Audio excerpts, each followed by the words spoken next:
మాజీ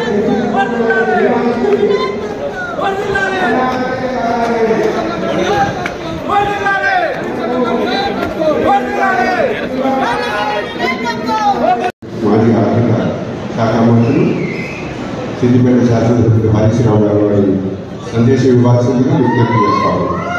జై తెలంగాణ, జోహార్ తెలంగాణ, మన వీరులకు కేసీఆర్ గారి నాయకత్వం వర్ధిల్లాలి. ఎక్కువ టైం తీసుకొని మీకు కూడా ఆకలినట్టుంది. జగదీష్ అన్న కూడా దేవరకొండ పోవాలి, నేను భద్రాచలం పోవాలి.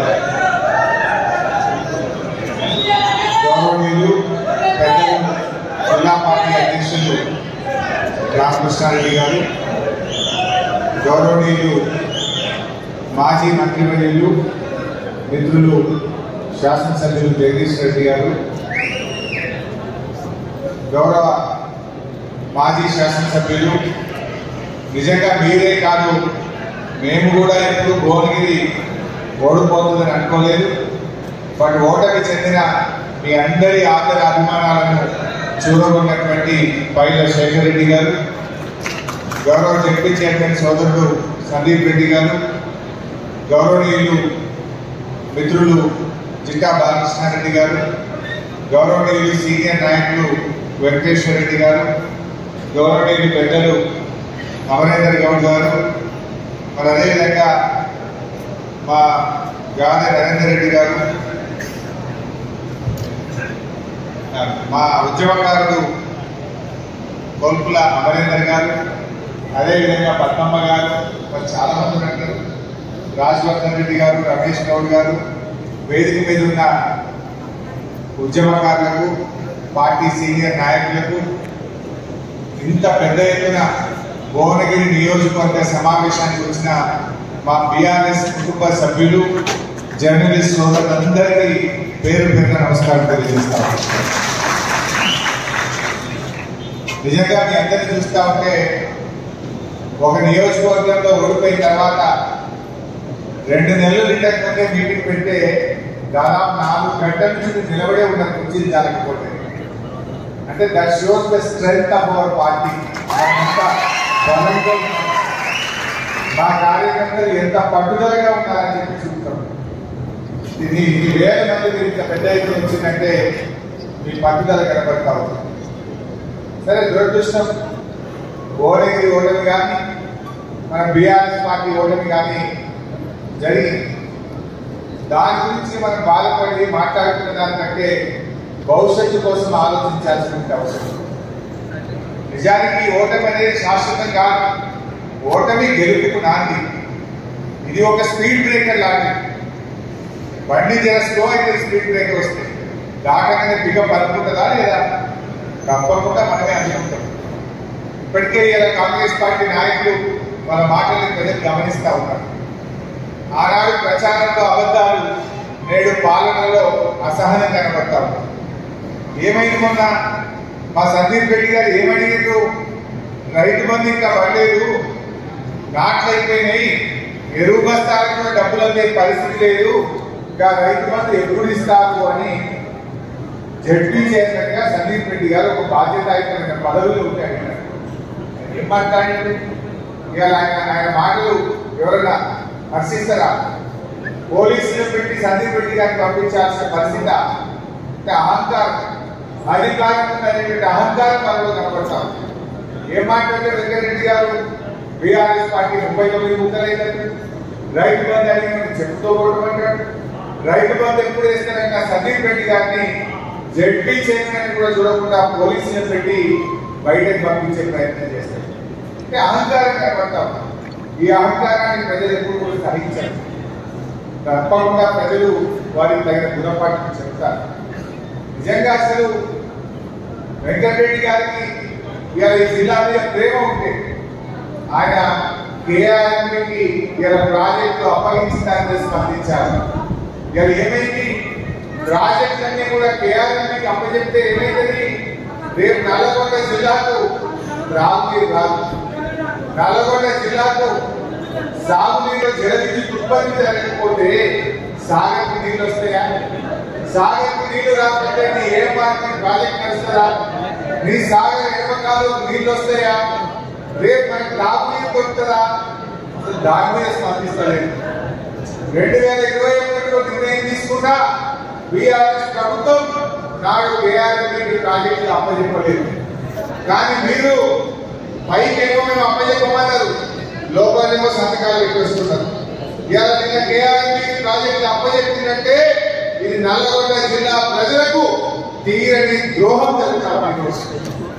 ఆనాడు వెంకటరెడ్డి గారు మంత్రిగా ఉన్నప్పుడు నల్లగొండల నుంచి పులిచింతలు కట్టి ఆంధ్రాకు నీళ్ళు ఇచ్చే పని చేసి, ఇవాళ మీరు జిల్లాలో ఇద్దరు మంత్రులున్నా మళ్ళీ ఇలా ప్రాజెక్టు కేఆర్ఎంబీకి అప్పచెప్తే ఈ జిల్లా ప్రజలకు తీవ్రమైన నష్టం జరిగేటువంటి పరిస్థితి.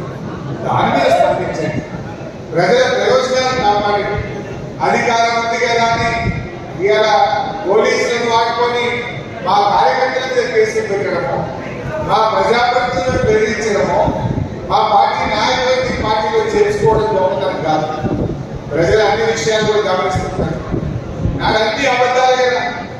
ఎలా కనీసం ప్రభుత్వంలోకి వచ్చిన ప్రచారం అంటే అబద్ధాలు మాట్లాడితే గెలవాలని, కనీసం పాలనలోనైనా నిజాయితీ చూపించండి, నిజాయితీగా పరిపాలన చేయండి, ప్రజలకు ఇచ్చిన హామీలు అమలు చేయండి. లేదంటే ప్రజలే మీకు గుణపాఠం చెప్తారని చెప్పి మనం చేస్తాం. ఆ రోజు ఏం మాట్లాడింది? బీజేపీ బీఆర్ఎస్ ఒకటే మాట్లాడింది. వాస్తవానికి బీజేపీని ఒడగొట్టింది బీఆర్ఎస్ పార్టీ, అరవింద్ ఒడగొట్టింది బీఆర్ఎస్ పార్టీ, బాబురావు ఒడగొట్టింది బీఆర్ఎస్ పార్టీ, ఈటల రాజేందర్ ఒడగొట్టింది బీఆర్ఎస్ పార్టీ, రఘునందన్ రావు ఒడగొట్టింది బీఆర్ఎస్ పార్టీ. బీఆర్ఎస్ నిర్వహించే శక్తి ఇవాళ బీఆర్ఎస్, బీజేపీ నిర్వహించే శక్తి ఇవాళ బీఆర్ఎస్ పార్టీకి మాత్రమే వస్తుంది. ఇవాళ మనం ఇవాళ బీజేపీ ఒడగొట్టగలిగినాం. కానీ కాంగ్రెస్ ఒక దుష్ప్రచారం చేసి బీజేపీ బీఆర్ఎస్ ఒకటే మీరు ఎక్కడైనా ఒడగొట్టినా ఇవాళ మీరు ఒకటే. అదానిని 10 ఏళ్లలో ఈ రాష్ట్రంలో అడుగు పెట్టకుండా కేసీఆర్ నిలువరిస్తే మీరు 2 నెలలు కాకముందే అదానిని అందించుకుంటే ఈ రాష్ట్రంలో పెట్టుబడులు పెట్టిస్తారు. ఒకవైపు మీ నాయకుడు రాహుల్ గాంధీ అదాని ప్రధాని ఇద్దరు ఒకటే అంటాడు. అదాని దగ్గరనే బీజేపీ యొక్క నల్లధనం ఉందంటాడు. మీరు పోయి అదే అదానితో అగ్రిమెంట్ చేసుకొని అలా ఇవాళ చేసుకుంటున్నారు. మరి అది ఎవరో ఒకటే అవుతున్నారు. ఆనాడు గవర్నర్ గారు మన ఇద్దరు ఎమ్మెల్సీలను ఆ రోజు మనం నామినేట్ చేస్తే దాసోజు శరత్ గారిని, సత్యనారాయణ గారిని ఆ రోజు గవర్నర్ గారిని ఆమోదించుకుంటూ ఆపుతారు. కానీ అదే గవర్నర్ గారు ఈ రోజు 2 ఎమ్మెల్సీలు కాంగ్రెస్ ప్రభుత్వం ఇంత భక్తో లేదో తెల్లారి గారికి ఆమోదం తెచ్చుకుంటారు. ఇప్పుడు ఎవరు ఒకటైందో అన్ని అబద్ధాలు, గోబల్స్ ప్రచారం, అప్పుల విషయంలో గోబల్స్ ప్రచారం. కానీ యాక్చువల్లీ రాష్ట్ర ప్రభుత్వానికి ఉన్న అప్పు 3,85,000 కోట్లు. అది కూడా మార్చి 31వ తారీఖు కలిపి చెప్పింది. కానీ 7 లక్షల కోట్లుగా ఒక గోబల్స్ ప్రచారం తీసుకుంటారు. వీళ్ళు వచ్చి 2 ఏళ్ళు కాలే ఇప్పటికే 15,000 కోట్ల రూపాయలు అప్పు తీసుకొచ్చింది. అంటే ఈ రకంగా ఒక గోబల్స్ ప్రచారం తీసింది. కానీ మనం కూడా కార్యకర్తగా మీ అందరినీ కోరేది ఒకటి, జరిగింది జాగ్రత్తగా అందరం కలిసి పనిచేద్దాం. భవిష్యత్తు 100% అమలవుతుందా? మొన్న నేను అడిగిన నర్సింగ్ కాలేజీలో ఆ ఉద్యోగాలలో నర్సింగ్ స్టాఫ్ నర్స్ ఉద్యోగాలు ఇస్తే ఆ నర్సింగ్ ఆఫీసర్ ఉద్యోగాలు ఆ రోజు మా ప్రభుత్వమే ప్రారంభం చేసింది. ఎగ్జామ్ మేమే పెట్టినాము, రిజల్ట్ మేమే ఇచ్చినాము, సర్టిఫికేట్ వెరిఫికేషన్ కూడా మేమే చేసినాము.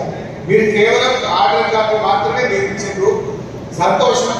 మరి మీరు గ్రూప్ 1 ఉద్యోగాల నోటిఫికేషన్ లో ఫిబ్రవరి 1వ తారీఖు ఇస్తామని చెప్పి ఎన్నికల ముందు చెప్పారు. అన్ని పత్రికల్లో ఫ్రంట్ పేజ్ లో ఫుల్ పేజ్ యాడ్ ఇచ్చారు. మరి ఫిబ్రవరి 1 నాడు గ్రూప్ 1 నోటిఫికేషన్ ఇవ్వండి అని చెప్పి నేను అడిగిన. దాని మీద చెప్పకుండా మళ్ళీ ఏదో నేను కొనుక్కుంటున్నారు గోబల్స్ ప్రచారం. అది చేసింది చెప్పినా నువ్వు ఇచ్చిన మాటని గుర్తు చేసి ఆ నోటిఫికేషన్ ఎప్పుడు ఇస్తావు అని అడిగితే దాని మీద వాళ్ళకి సమాధానం లేదు. ఇక ఎన్ని అబద్ధాలు ఆడిందో మనందరికీ కూడా తెలుసు. అదే మేము వస్తున్నాం రాత్రి మొదటి సంతకమే 2 లక్షల రుణమాఫీ అన్నారు. డిసెంబర్ 9వ తారీఖు నాడు 2 లక్షల రుణమాఫీ చేస్తామన్నారు. ఏమైంది రుణమాఫీ అంటే ఒకటి చాటిస్తున్నారు. మేము రాగానే 4,000 పెన్షన్ ఇస్తామన్నారు. మరి ఎందుకు ఇస్తలేదు పెన్షన్? పెన్షన్ కు దరఖాస్తు కావాలా? ఈ రాష్ట్రంలో 44 లక్షలు పెన్షన్ దాటుతున్నారు. 2000 40 చేసి కదా. జోక్ ఏంటంటే పోయిన నెల పెన్షన్ జనవరి నెల పెన్షన్ నిన్న పడుతుంది, ఫిబ్రవరి వేస్తున్నారు. 4000 మాట దేవుడే కానీ ఆ ఇచ్చే 2000 టైం తీసుకోలేదు. జనవరి నెల పెన్షన్ ఇప్పుడే నేను తెలుసుకున్న మా సర్పంచ్ అయితే నిన్న ఇవాళ ఫిబ్రవరి ఇస్తున్నాను. అంటే పెన్షన్ కూడా వృద్ధులకు, వితంతువులకు, వికలాంగులకు ఇచ్చే పెన్షన్ కూడా మీరు సకాలంలో ఇవ్వలేనటువంటి పరిస్థితి ఇవాళ మీ కాంగ్రెస్ పార్టీ. మీకు నిజంగా ప్రజల మీద ఉంటే మీరు ఏమన్నారు? డిసెంబర్ లో 4000 పెన్షన్ ఇస్తామన్నారు. వెంటనే ఆ 4000 పెన్షన్ ఇస్తేనే పార్లమెంట్ ఎన్నికల్లో మీరు ఓటర్ కాలేదు.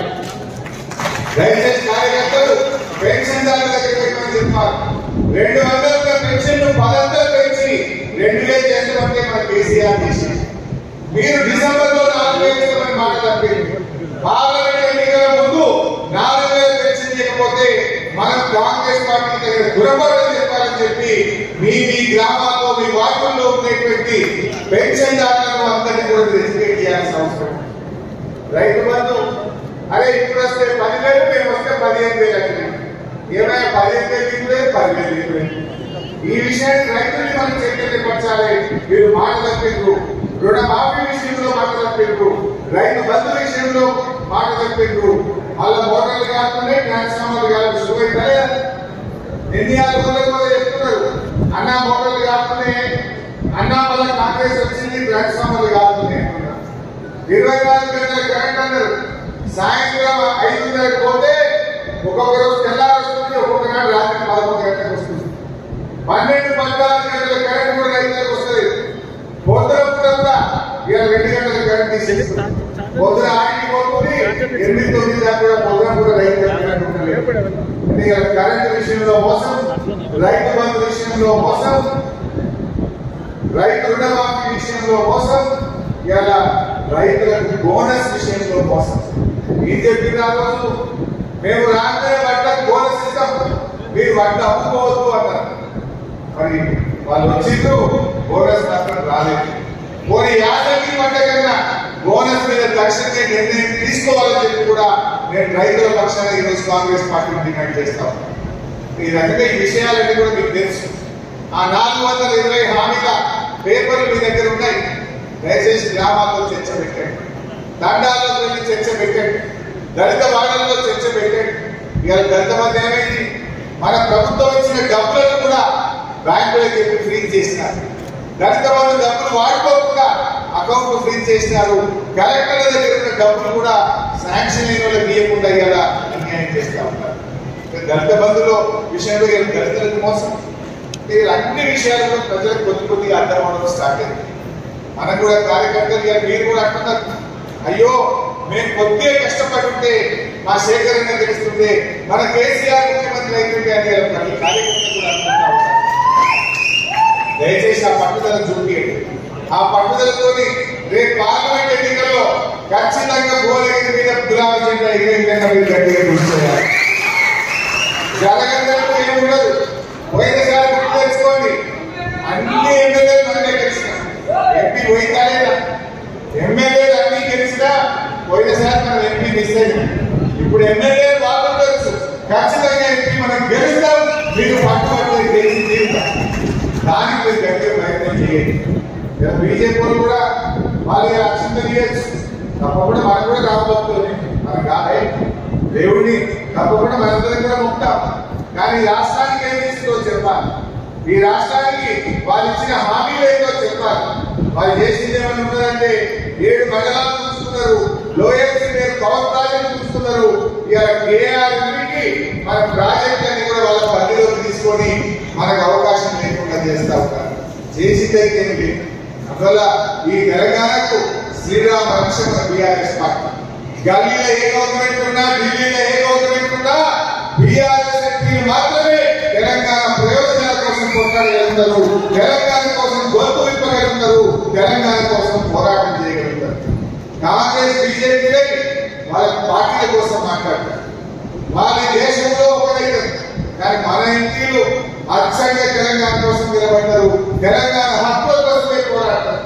ఇవాళ మన ఎంపీ నామా నాగేశ్వరరావు గారు, కేశవరావు గారు ఇవాళ ఢిల్లీలో పార్లమెంట్ అదేవిధంగా కేంద్ర మంత్రి కలిసి కేఆర్బీ ఎంత ప్రాజెక్టు తీసుకుంటారు, దాన్ని తీసుకునే ముందు మా నీటి వాటా తెచ్చండి, మా హక్కులు తెచ్చండి అని చెప్పి గట్టిగా మన ఎంపీని ఢిల్లీలో అడిగినారు. అదే కాంగ్రెస్ వాళ్ళు అడుగుతారా? వాళ్ళతో అవుతుందా? దయచేసి మీరు ఆలోచన చేయాలి. నేను ఇంకెక్కువ విషయాల్లో పోను, కానీ రేపు రాబోయే రోజుల్లో రేపు స్థానిక సంస్థల ఎలక్షన్లు వస్తాయి, సర్పంచ్ కానీ ఎంపీటీసీ కానీ కౌన్సిల్ ఎలక్షన్లు వస్తాయి. అప్పుడు కూడా తప్పకుండా పార్టీ మీ వెన్నంటి ఉంటది, మిమ్మల్ని గెలిపించుకోవడానికి అన్ని రకాల సహాయ సహకారాలు కూడా అందజేస్తా ఉన్నాం. నిజానికి మీ వరకు పెద్ద కష్టం కాదు. కర్ణాటకలో మీరు వస్తే నేను మాట్లాడాను. కర్ణాటకలో కాంగ్రెస్ పార్టీ పాస్ అయిపోయింది. అది 8 నెలలైంది కాంగ్రెస్ గవర్నమెంట్ వచ్చి, గ్యారెంటీ అమలు కాలేదు. ఇలా 28 ఎంపీలో కాంగ్రెస్ ఎందుకు గెలుస్తుందంటే 4-5 గెలిస్తే ఎక్కువ ఆడుతున్నారు కర్ణాటక. ఎందుకు? 8 నెలలైంది, జనానికి కాంగ్రెస్ నిజస్వరూపం బయటపడ్డది. మన దగ్గర కూడా 2 నెలలైంది. ఇంకొక 6 నెలలైతే ఇంకా పార్లమెంట్ ఎలక్షన్ వస్తుందా మజాకు ఉంది. కానీ మీ ఎన్నికల వరకు మాత్రం 6 నెలలు అయితే ఎట్లా? మీరు ఎంపీటీసీ కౌన్సిలర్ మిగిలిన వరకు కాంగ్రెస్ ఊళ్ళలో ఉండే కష్టమైంది. వాళ్ళ హామీలు నిలబెట్టుకోలేదు. ఆ హామీలు అమలు కాకపోతే తప్పకుండా ప్రజలు మిమ్మల్ని అందరినీ గుర్తుపట్టి పిలిచి టీఆర్ఎస్ పార్టీ నాయకులు గెలిపించుకునేటువంటి పరిస్థితి ఉంటుంది. భవిష్యత్తు మనకే ఉంటుంది. అందువల్ల మనము ధైర్యంగా ఉంటాం. ఎవరికైనా ఇబ్బంది వచ్చినా, అక్రమంగా కేసులు పెట్టినా, కార్యకర్తల్ని వేధించిన జగదీష్ అన్నకో శేఖర్ అన్నకో మీ జిల్లా అధ్యక్షుడు గారు చెప్పండి, పార్టీ అన్ని రకాల మీకు అండదండగా ఉంటుంది. అవసరమైతే మేమే అందరం మీ దగ్గరికి వచ్చేగా మిమ్మల్ని కాపాడుకుంటాము. మీకు రక్షణగా నిలబడతాం. భయపడాల్సిన అవసరం లేదు. భవిష్యత్తు ఖచ్చితంగా మనకే ఉంటుంది. ఇది ఒక తాత్కాలికమైనటువంటి విరామం లాంటి ధైర్యంగా పోదాం. మనం అధికార పక్షమైన ప్రతిపక్షమైన మనం ప్రజల పక్షాన్ని ఉందాం. అధికారంలో ఉంటే ఆ రోజు ప్రజలకు ఏం కావాలో చేసినాం. ఇవాళ ప్రతిపక్షంలో ఉంటే ప్రజల పక్షాన కాంగ్రెస్ ఇచ్చిన హామీలు అమలు చేసే విధంగా అటు అసెంబ్లీలో కొట్లాడదాం, ఇటు ప్రజా క్షేత్రంలో కూడా పోరాటం చేద్దాం. ఎప్పుడైనా మనం ప్రజల్లో వదిలిపెట్టేది తెలంగాణ హక్కుల కోసం, తెలంగాణ ప్రయోజనాల కోసం, తెలంగాణ ప్రజల కోసం నిరంతరం మన పోరాటం మాత్రం కొనసాగాల్సిందే. మన పార్టీయే తెలంగాణ ప్రజల కోసం, ఈ రాష్ట్ర బాగోగుల కోసం చూపినటువంటి పార్టీ. అందువల్ల అధికార పక్షమైన ప్రతిపక్షమైన మన బాధ్యత మాత్రం ప్రజల పక్షమే. ప్రజల పక్షాన్ని పోరాటం చేద్దాం, కలిసి ముందుకు పోదాం. పార్టీ ఇచ్చే కార్యక్రమాలను జాగ్రత్తగా మీరు ఎప్పటికప్పుడు కూడా ముందుకు తీసుకొని పోవాలని ప్రజలు చర్చ పెట్టారు. పెద్ద పెద్ద మీటింగ్ అవసరం లేదు. ఇలా కాంగ్రెస్ వ్యవహార శైలి కానీ, మాటల తీరులు కానీ వాళ్ళ మేనిఫెస్టోలో చెప్పి అమలు చేయకపోయేదాన్ని ఎక్కడికక్కడ గ్రామాల్లో చర్చ పెట్టండి. కరెంటు విషయంలో ఏమైతుంది, నీళ్ల విషయంలో ఏమైతుంది, అన్ని విషయాలు కూడా ప్రజల్లో మీ రచ్చబండ దగ్గర చర్చ పెట్టండి. రైతాంగానికి అర్థమయ్యేట్టుగా వివరించి చెప్తూ ముందుకు పోదామని చెప్పి మీ అందరినీ కోరుకుంటూ 3 అయినా కళ్ళకుండా ఇంత గొప్పగా ఈ సమావేశాన్ని విజయవంతం చేసిన కార్యకర్తలకు, నాయకులకు, ప్రజాప్రతినిధులకు హృదయపూర్వక నమస్కారం తెలియజేస్తూ జై తెలంగాణ.